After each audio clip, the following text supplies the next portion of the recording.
Hey everybody, Chris McCabe of e-commerce. Chris here, back with our new interview video series, Ask an Amazon Agency.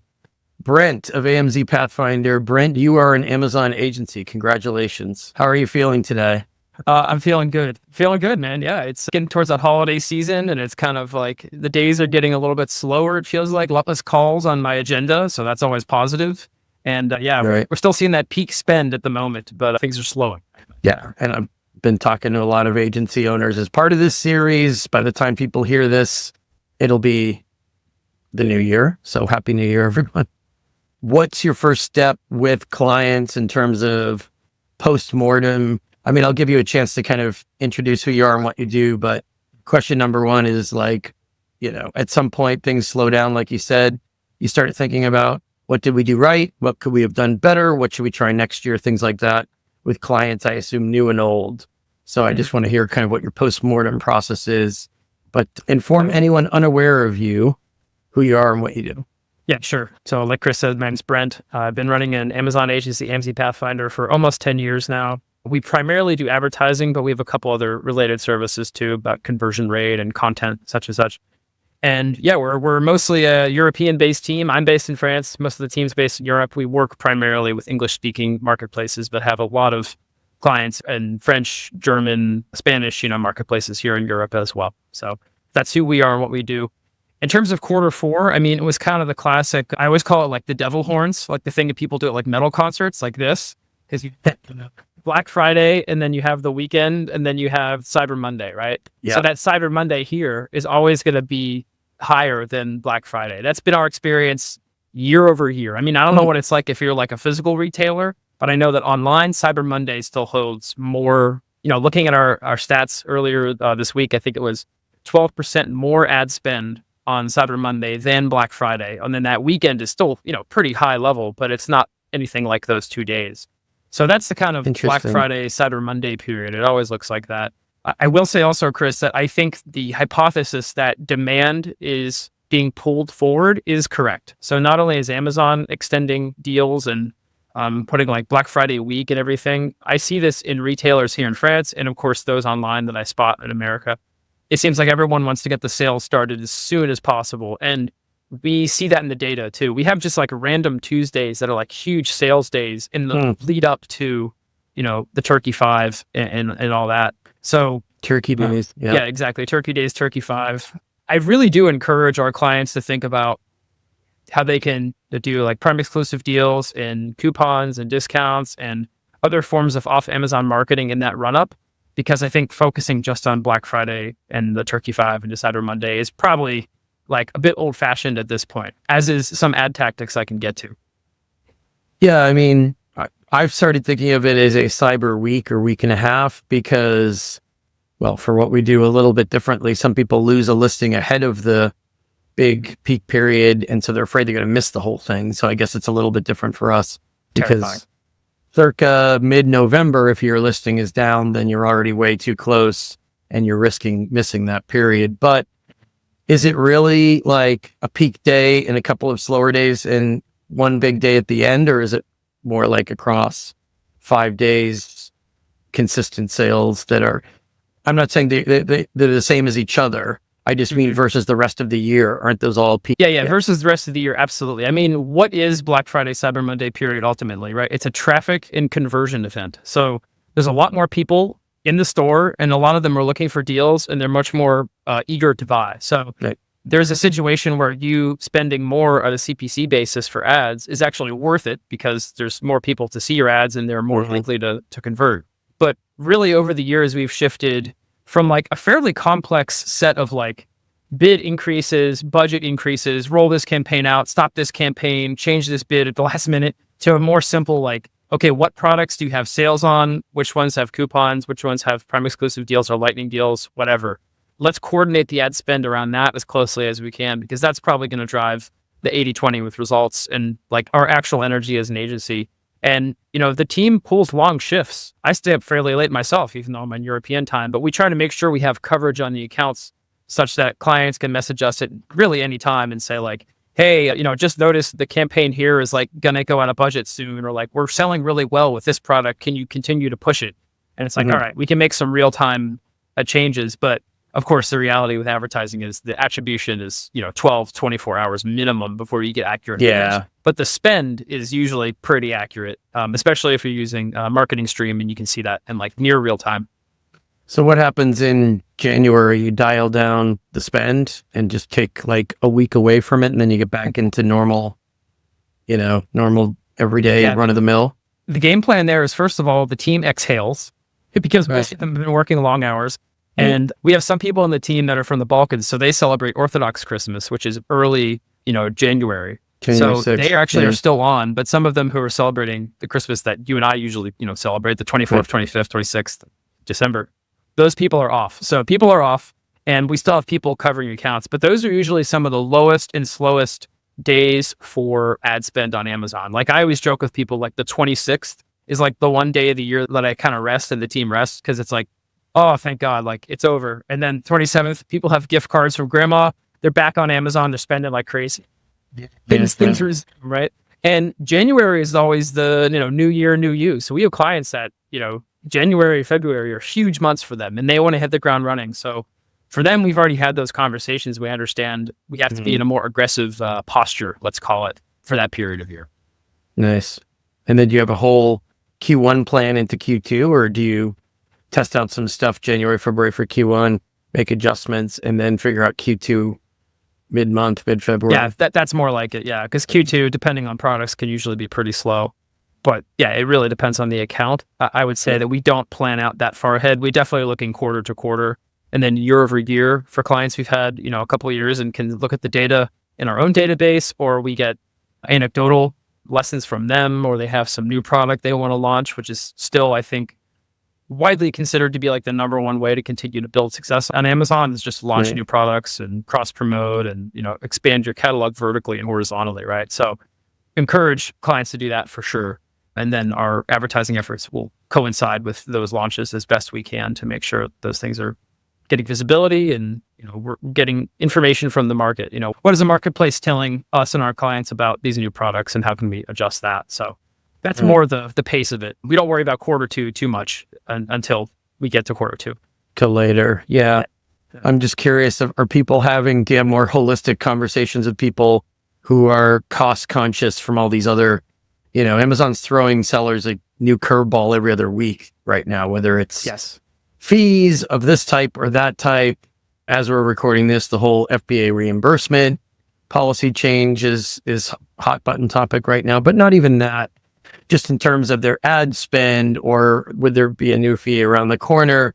Would there be some other challenges, like Amazon taking forever to check their inventory in, and they're losing revenue from those sales?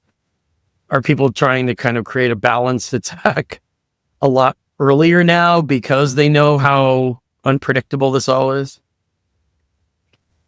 Yeah, the one thing I'll say to kind of comment on this, I have a lot of thoughts kind of bouncing around from what you said, but the first one is, advertising used to be a conversation that was just about ACOS, TACOS, and then percentage of sales from ads. Those are like the three big metrics that a lot of people in the sponsored ad space, at least, are primarily concerned with for years and years. And a lot of other things that were up to the client were kind of their discretion, and we didn't have as much involvement. I think what's happened in the past year and a half is we are way more involved with discussions around profitability from an overall business level, not just an ad level, right? So one kind of like piece of work that more agencies, including us, have taken on is, all right, we have access to your seller board or a similar tool that can do some better profit analysis. I mean, there's reports inside of Amazon you can download and digest and do yourself, which we do for some clients. But it becomes much more of a conversation about profitability from the entire perspective, not just ads, not the only thing that we're responsible for anymore. It's kind of expanded. So that's a bit more of a burden on us, but it also brings us better awareness about the direction of their business. Not to kind of rag on clients, but we've definitely had people we've worked with over the years that once we set up a software and run their numbers and send them reports, they're a little bit surprised where their numbers actually are. And we've definitely worked with and have talked to people over the years that do not know their numbers as well as they should. And I think that the kind of rising tide of difficulty with Amazon the past year and a half, 2 years, with fee changes, and like you said, kind of a new body blow every week. It seems like announcements and changes, and the rise of China and Amazon's preference for that stuff, those less professional sellers and brands are going to be washed out of the market. So that's just a really harsh reality. I think it's probably harder than ever to get started, and it's harder than ever to stay where you are, but that means that the barrier to entry has finally become real. Amazon 2018, there was no barrier to entry, but now there definitely is. Oh, there definitely is. But I mean, you work with a lot of European sellers.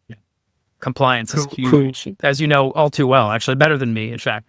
I just mean in terms of sales, I always think of them as they're not as afraid of U.S. sellers entering into their market and,